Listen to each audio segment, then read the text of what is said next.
Hey everyone, Anders Sundquist here, host of the podcast Lean In, and I'm very excited about our chat today with Mr. Mark Grimwood.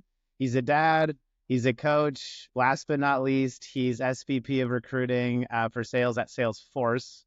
And I'll let you give your whole introduction on how you got into TA. But for everyone who's listening today, we're going to unpack recruiting beyond the metrics. So the holistic impact of recruiting beyond those unit economic metrics sometimes we focus on, like cost per hire. We're going to hone in on some things like quality of hire and how teams can measure some of the intangibles of recruiting. So really excited to unpack this with you. All of our chats, Mark, leave me very excited about your leadership style, your philosophy, and I've learned a lot in our conversations. So without further ado, what was your journey into talent acquisition? Did you major in university? How did you get here? Awesome. Well, thanks, Anders, for having me on here. I really enjoyed our conversations leading up to this as well. I actually am one of the few that didn't just fall into it. So I actually did in university, took a business degree with a focus in, and very early saw that I enjoyed the recruiting selection side of the house, training and development, more so than like the HR generalist side. And then coming out of school, got my first job in sales because I couldn't find a recruiting or HR job at that point. Funny how that So I did happens. sales. Yeah, I did sales for about a year. And then at my company, a role came up to be the recruiter for the sales role that I had been doing. And so Wow. I talked to my manager, and he was open to me applying and making a switch. And that was my first foray into recruiting. And I did that for about a year and a half in corporate recruiting at that stage. Then made the switch like a lot of us do and said, hey, I want to try my hand in the agency world. Did that for about a year and a half during an economic downturn in a very proactive role at the agency, which was a very good learning curve for me. Oh yeah. And then after that, I got my opportunity to come over to Salesforce. And that was in January 2010. Wow. So it seems pretty crazy to think that that's already been 14 and a half years that I've been at Salesforce now. And I started here recruiting for entry level sales development roles and some other roles. I spent probably the first 2.5 years in an individual contributor role, then made my first move into management at that point. And it was managing a small team. My first team that I managed was two recruiters or sales recruiters at that time. And over the next, I'd say about 7 years, I just sort of progressed as a manager, taking on sort of larger teams of recruiters, all focused in supporting our sales organization. Right. And that was really my first sort of 9 years at the company, was progressing on that front and working with the sales organization. At about the 9 year mark, I had an opportunity to take on a global role supporting our customer success business. So making the switch out of sales, which was a little nerve wracking for me because I sort of grew up with that organization. I knew it so well, but I made that switch over, learned more about our business and the post sales aspect of how we support our customers and how we drive customer success within our business, which was really opening to me. Did that for about 2.5 years. And then from there, we sort of brought it all together. So sales and CSG to make up sort of our entire global distribution recruiting function. So I've been doing that for about the last 3.5 years as well. So it's been quite the journey. When I walk through it, it seems like a lot of time, but it has just gone so fast to think that we're at 14 plus years. It's pretty wild. Wow. Yeah, impressive tenure and impressive trajectory. Some context for our audience, if you can share maybe how many regions and how many team members report up to you before we kind of talk about the philosophies that you currently use to manage the globally distributed team. So what are we talking with Sure. scope? Yeah, so from a regional perspective, our team spans across North America, into Latin America, Japan, Australia, and sort of the whole APAC region, as well as the entire EMEA. The India team doesn't report directly to me. We have sort of a dotted line system and work really closely with them. So and it's been great sort of getting that international feel and sort of seeing the differences in cultures and in the ways of working, but also seeing a lot of the similarities that sort of you see across the globe as well. So my team right now is just north of 200 people between management and individual contributors as well. Sure, sure. So 200 folks, globally distributed, and you've been quite the jet setter lately. Love to see the different team visits and really the culture that you're building and that Salesforce fosters. And this kind of leads us to our topic. So now we have some context on your journey into TA, current scope and size of the team, and we're here to talk about holistic recruiting impact. And in our conversations, I just love the philosophy that you have and how there's more to recruiting than a transaction, right? And you empower your Definitely. team to be aware of that. And there's a lot of key components. So unpack for us here, what is your philosophy as a recruiting leader, and what is or what are some of the holistic impact indicators that you look for as a talent leader at Salesforce? Yeah, no, it's a great question. And I know all of us as people leaders and then individual contributors are probably having that same conversation with what's your style and what's your philosophy and how you approach your work. And for me, it comes back to values. I'm very values driven into how I lead the team, both setting my values and then living the values. I think those are two separate pieces that really need to go together. It's easy to sort of set the values, but Yeah, living it and demonstrating it, not just in words, but in actions, right. particularly when it's hard, is super important. So for me, I have sort of four key values that I work with both my leaders and my organization around. And number one is trusted relationships. Number two is intellectual humility, which for Okay. me really is about being open to evaluating all potential possibilities, right? Right. That even our most deeply rooted beliefs doesn't mean you have to change your mind or change your values or anything like that. But are you open to the conversation and seeing other perspectives and then making more informed decisions? I think that intellectual humility is such an important piece. Right. Number three for me is all about equality. I know it's something that our industry as a whole has been working with for the last 5 years in particular. It's been a big topic, but Yeah. definitely a key value for me. And then the fourth one that I know is sort of top of mind for our conversation is really around impact and value. And what does that mean? And for me, that's one that is really coming to the forefront in recruiting right now. Is like, Right. what is our value and what is our impact to not only the people on our team, which is sort of one side of it, but to the business, right? And what kind of value can we provide? And I think that dynamic is shifting, and there's an opportunity for recruiters or recruiting leaders or anyone in talent acquisition to sort of lean in and really help define what that actually means. Yeah.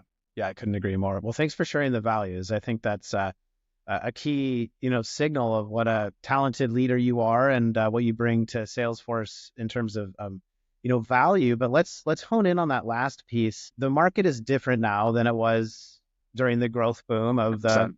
post-COVID Zerpa era. So what are, when you're managing your globally distributed team, what are some of those value adds beyond the budget? So, Yeah. everyone listening today, I'm sure has been focused on cost per hire, time to fill, and those are important. And having a budget, partnering with finance is obviously critically important. But what we're here to talk about today is some of the other value adds. So, tell us, what are some of those metrics or impacts that you look for? Yeah, it's such a great point. And I think you look at definitely in the last sort of 5 to 7 years, at least in my mind, and Salesforce has been in such a great growth trajectory basically since I started at the company. Our focus and value, or at least for me, where I looked at my value being added was hitting a big hiring number, right? We were Yeah, growing fast. We needed a yeah, lot of people, right? How quickly can we do it? How yeah. efficiently can we Growth at do all it? costs. Yeah, yeah. Right, totally. And that drove a lot of business decisions. That drove how we built capacity within our team. I know you've had previous guests on this podcast that talked about building capacity, which I think is a tough skill and a very valuable skill for Yeah. anyone in TA.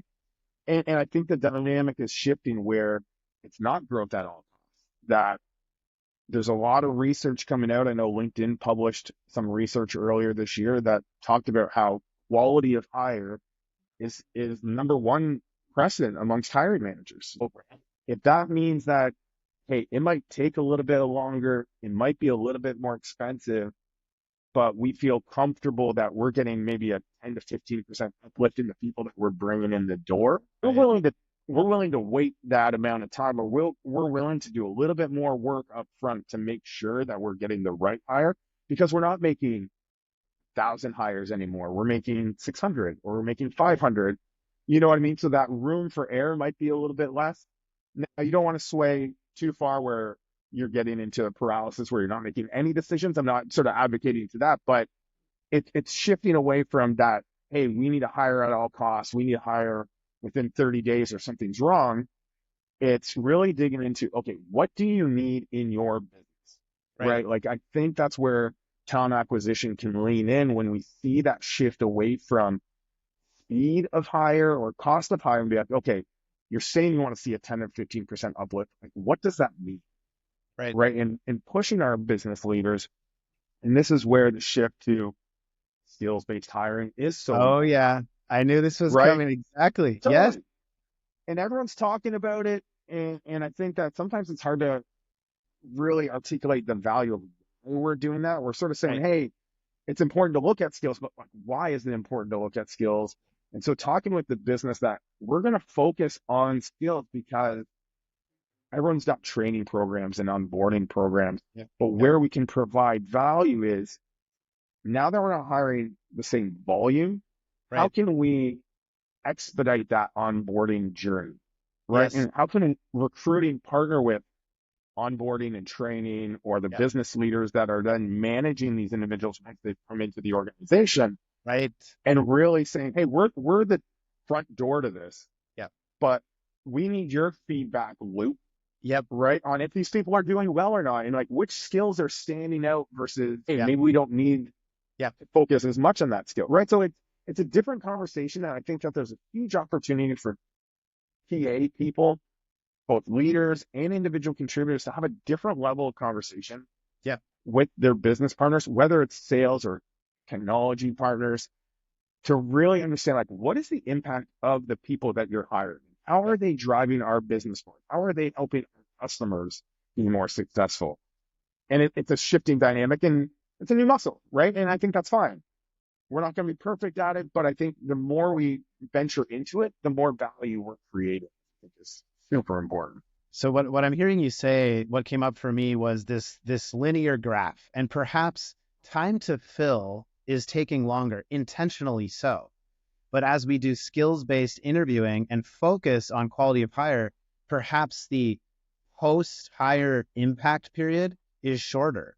And as we're focusing on quality of hire, as we're focusing on skills-based interviewing and optimizing that interview process here, that we're reducing the time to impact and lengthening the perhaps engagement and retention of those employees. So ultimately, what if we're looking at from first contact with the candidate through when they leave the organization X years later, this post-offer, post-hire part of the graph is more dense, perhaps, is what I'm hearing. And maybe let's unpack more about that. Like, is there either data or empirical evidence you have around, okay, we've focused on quality of hire, or we've had our team empowered to advise stakeholders on being patient and on waiting for the right hire? You know, tell us more about how you've managed that for your 200-person TA team.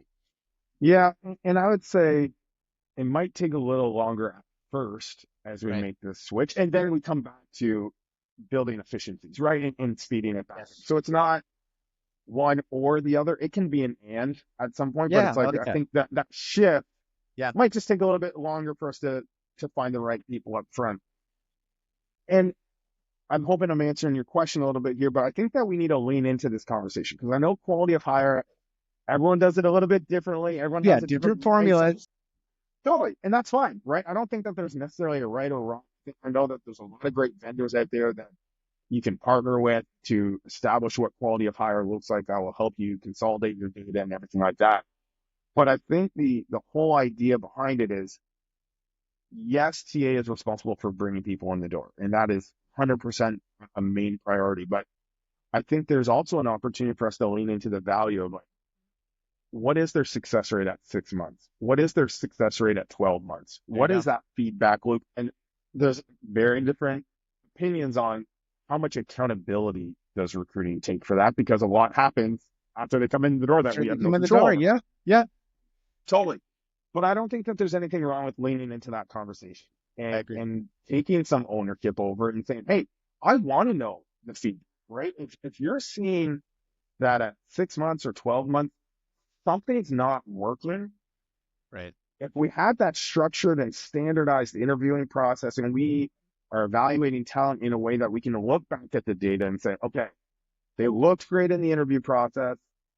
6 months in, they looked good. And then something happened afterwards. It's like, okay, now feed that back to us. Let's look, are we evaluating the right skills? Is it the skills and competencies that maybe are off? Is it our selection criteria and how we're like interpreting those skills and competencies during the interview process? Or is it an onboarding piece?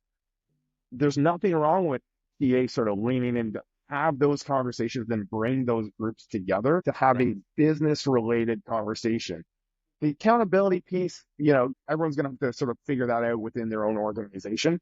But I do think that there's a seat at that table that we want to have an opinion. We want to have some accountability for it. And we want to see the data on like what happens after we bring someone into.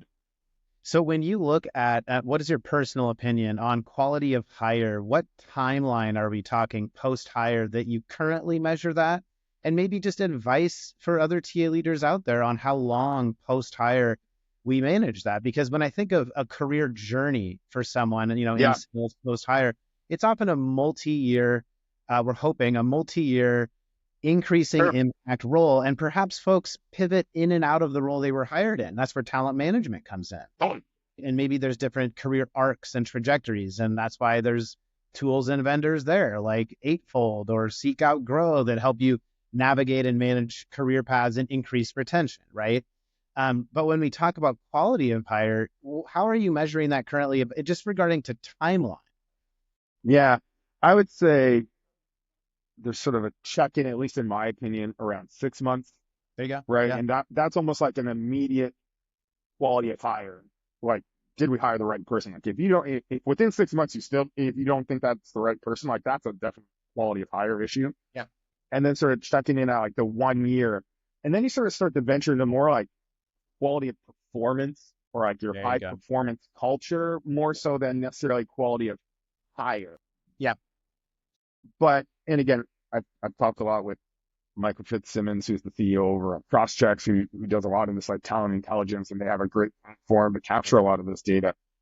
There's a lot that can be measured that's outside of our control, for sure, right? And so I'm not saying we are fully owning it, but at 6 months, sort of that gut check with hiring managers, as well as from a data perspective. So you can have some survey data, you can have some, quantitative data that says, are they ramping the way that you would expect them to? And does the manager think that they're still a fit? And does the employee think that this is the right job that we sold them during the interview process? They still said I think there's a lot there. And then I'd say at like the 1 year mark, we can feel comfortable that that's still a reflection of what the interview process was supposed to produce. Sure.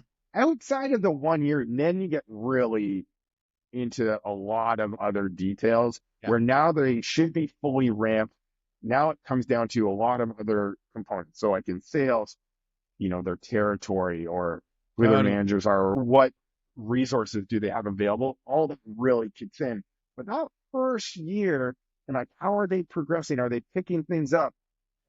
I think you can still get a reflection of the skills we evaluated in the interview process and how are those showing up in their job to make that tie back to quality.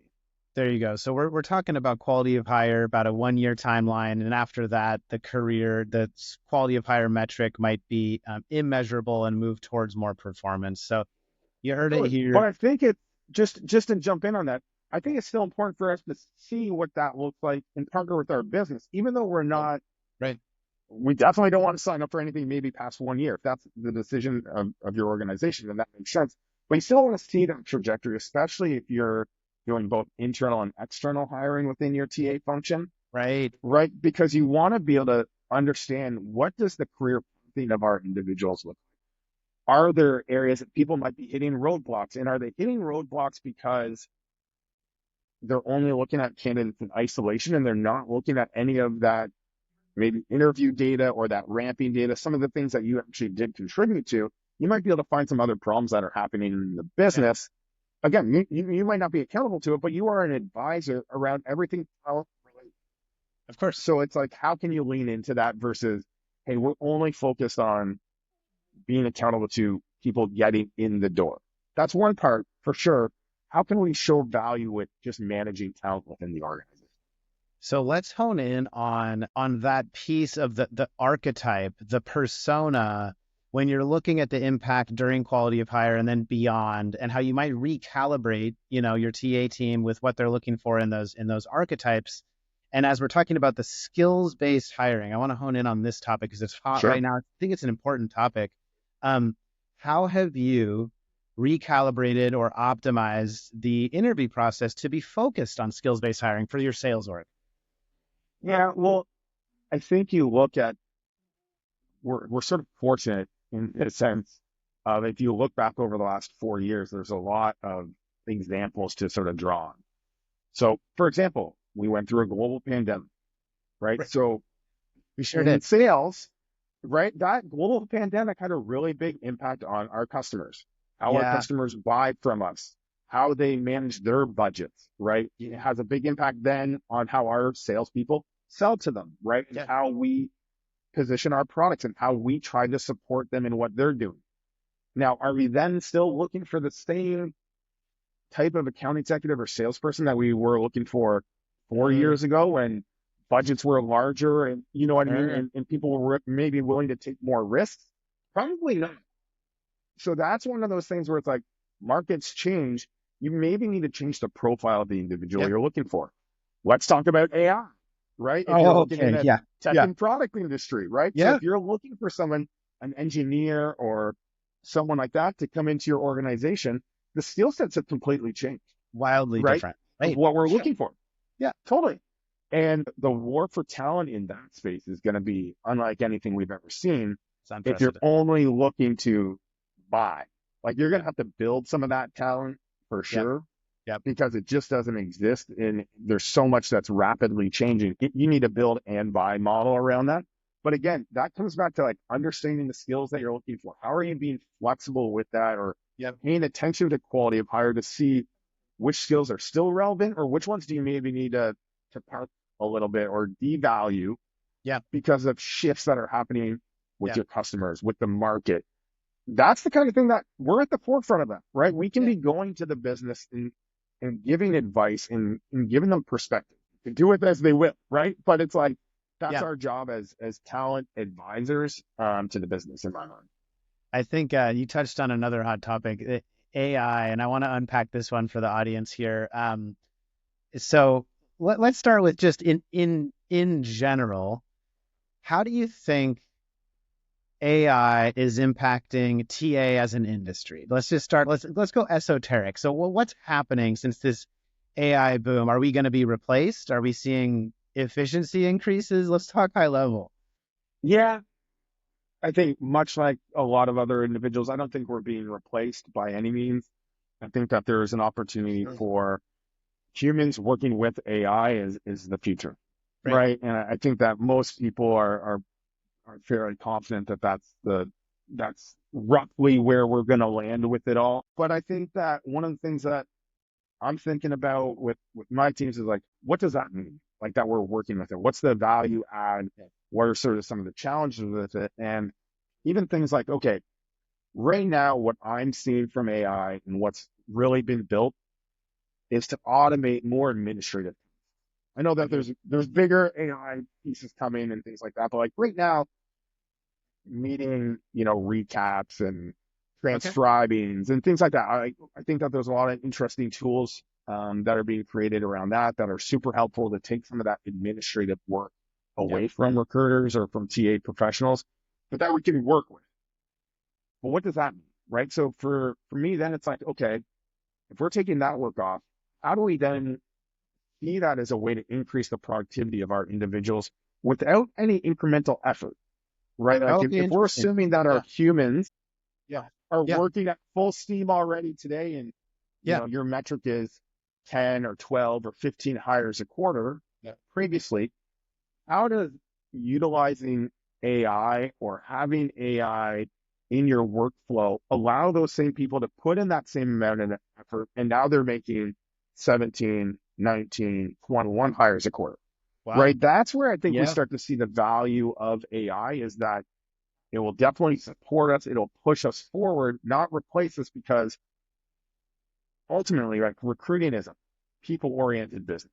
Yeah. You know what Oh, I mean? absolutely. Relationship. Especially Right.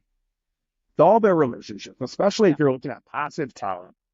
You know what I mean? Like if I'm in a great job and you're trying to recruit me and you send a bot to reach out to me, like that's probably not going to convince me to go, right? It's like I want to talk to a human. I want to have the feel of like what is that organization Yeah. doing and what are they like and what are their values and how are they contributing to society. You're not going to get that from a bot or from AI, but you are going to get a lot of the administrators, the day-to-day things, and the people that I'm talking to are probably going to be enhanced by what AI can do. Yeah. Maybe they know me better from my social profiles and from data Right. that they can sort of scrub so that the person talking to me knows me that much quicker. That is sort of how we infuse AI into the flow of Yeah. Yeah. for recruiting. Well, it makes me think. So, the archetype of a recruiter that you would need on your team and that I'm seeing other clients need on their team requires knowledge of a different stack. We often talk Oh, about the tooling that we have experience with, and we'll screen for someone to have, if we're talking recruiting, maybe specific sourcing tool experience, ATS experience, maybe domain experience. And now what I'm hearing you say, and other talent leaders as well, is that yes, and we want to see someone that has this AI stack experience because they'll fit into our ecosystem and work at this efficiency level. So you quoted some ranges, and maybe it used to be, and I know these are ballparks, but 10 to 15 hires per quarter. Maybe now it's 15 to 20 hires per quarter because we're using, and you mentioned administrative tasks, and I hear very similar feedback from other talent leaders of similarly sized organizations is that we're not an order of magnitude more efficient, nor do we want to be, because we want to focus on candidate experience. And there is a throughput capacity, maximum candidate workload that we can work with. But we can expedite things like the sourcing process, the scheduling process, note summaries, and you mentioned persona summary, which I think is important too. So it will empower a recruiter to do a better job building a relationship, is what I'm looking at this as. 100%. Like, it's the tooling is empowering the recruiter to build better, more meaningful relationships. There's still a max capacity of relationships. If we're talking sales hiring, maybe that is, Yeah. 15 to 20 now per quarter, but there is some sort of max capacity there. And then we get into the world of high volume. That's a different beast, a challenge of its own Yeah. in that regard. So it does that feel right? That feels right. And I think that just to sort of go back to the whole values conversation, like to me, Yeah. that's where it's like having that intellectual humility where it's like, Yeah. our roles are changing, our jobs are changing. There's going to be a lot of unknown out there. It's going to change how we've done recruiting for years potentially, right? Yeah. And again, we have to be open-minded to see what is coming, right? Like what can AI do for us Yeah. and like Yeah. test things out. Doesn't mean it's going to work, right? Like Yeah. we're going to try a bunch of things that won't, and Experimentation. that's fine. Totally. Yeah. 100%. But it's being able to, you know, get over any of that fear that might come up from the unknown, which is very natural, and just sort of lean into it and get more well versed with what is AI? How does it work? Like, what is an LLM? You know what I mean? And it's like Yeah. Yeah. things like that we're going to have to lean into and figure out how to build it out for our TA function as a whole. I think it's going to be a really interesting time, but you have to have that learner's mindset and really just dig into it and be open to what that potential could be. The only constant is change. So Yeah, change is here. We're very much. experiencing it now. And there's a lot of change coming. Here in the States, we have an election coming. We have hopefully interest rate cuts coming sometime soon. I know a lot of people are waiting with bated breath, but what we don't know for sure is what will happen. But we know that change is constant. So as you look at your crystal ball, the Mark Grimwood crystal ball up in Toronto, what does it say? What does it say for us in TA and in tech for the next 12 months? So when we talk, maybe we'll podcast again August 16th, 2025. What will the world be like that? Yeah, that's the $1 million question, right? Maybe even more. I think, yeah, I think, yeah. I think in the next 18 to 24 months, at least within the tech space where we've had such a boom over the last decade or so, and it has been growth at all costs. I don't know if that's necessarily turning back on tomorrow, right? I think we're in that efficiency stage. It's sort of getting more with less, which we've all sort of had to deal with.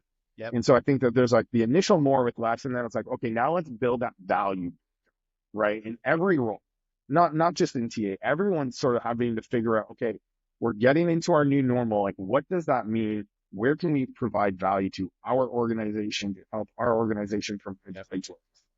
Right, like that focus is going to be more and more prevalent. The companies that are going to come out of this the strongest are going to really figure out how to efficiently support their customer base. Yep. Right, and AI is going to be a huge piece of it. Right, you're going to see a lot of AI agents in every part of every business, including in recruiting.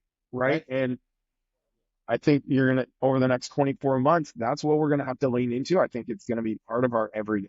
And I know there's a lot of technology companies out there building APIs and figuring out how to make all the systems actually work. So I think in the next 18 to 24 months, we're going to see a lot of people try to figure out how to make all the tech stacks work to deliver it. And then I think we'll get there. And I think the idea is that it will drive efficiency, right? And that people will be able to put in as much hard work as they're doing today.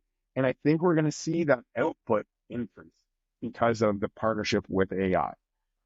Is that going to be in 18 to 24 months? I think so. I think it'll accelerate. We're still, it's such in its maturity stage right now. It's such an infancy stage. But 18 to 24 months from now, a lot changes overnight in this space. Yeah. It's going to be, I agree. I think it'll be a wildly different world. And sort of summarizing our chat, I think 18 to 24 months from now, TA teams will still be focusing on efficiency, even if there is another hyper-growth period. I think that as an industry, we learned from the ZERPA post-COVID, maybe growth at all costs, maybe irresponsible growth for some companies and some TA teams. And I think quality of hire will continue to be important and measured. And I think TA teams will partner with the post-hire period and measuring that impact, optimizing on archetypes and personas to then look at that interview process, right? And how can we be more skills-based focus versus some of those other signals that we looked at before, maybe that were more arbitrary or more subjective. And that ultimately arrives at a more inclusive and equitable hiring process is what we get when we're looking at skills-based hiring. And then I think you're right. AI will continue to be here. It is here. And how can we adopt? And you mentioned, experimenting. So if you're listening today, if you're a TA team, a TA leader of a team, big or small, I hope you learned something today about how to be perhaps open-minded to experimenting more, maybe finding those areas of incremental efficiency improvement. It might be different across different domains, sales, engineering, product design, G&A. We're going to see different impacts, I think, but just being open-minded to where you can recalibrate and experiment with the new ecosystem that we're all learning of Gen AI tools. I agree. So totally. And that journey you just outlined, there's going to be bumps along the way, right? As there always is, right? And I think that creates opportunity, right? That's where value creation happens, is when there are challenges or there are obstacles or there is newness in your system, leaning into that and having a point of view, to your point, testing things out. You're going to be right. You're going to be wrong. It's fine. It's all part of that journey and moving forward. And you need more thought leadership in a space where, we're all learning together on, right? So I think that it's a huge opportunity for people in PA to really lean in, to find their voice, to find their points of view on it, and don't sort of limit yourself to just, hey, I'm here to help get people in the door, and then the rest is up to everybody else. It's like, sit in on those meetings, tie yourself to the outcomes and the success of the organization. Like, you want to be an influencer of that. There's a huge opportunity there for sure. So I think that's my North Star goal with the podcast Lean In, is to learn together. And I've certainly learned from you. And if you're listening still, let's thank Mark Grimwood for leaning in with me today on the podcast Lean In. I've certainly learned a lot from you, and I hope our listeners have today as well, around holistic recruiting impact. So it's always a pleasure, Mark. Thank you. Yeah, Thanks thank everyone you for so tuning much, in. Anders. It was great being on here. Really appreciate the time. Take care. Bye.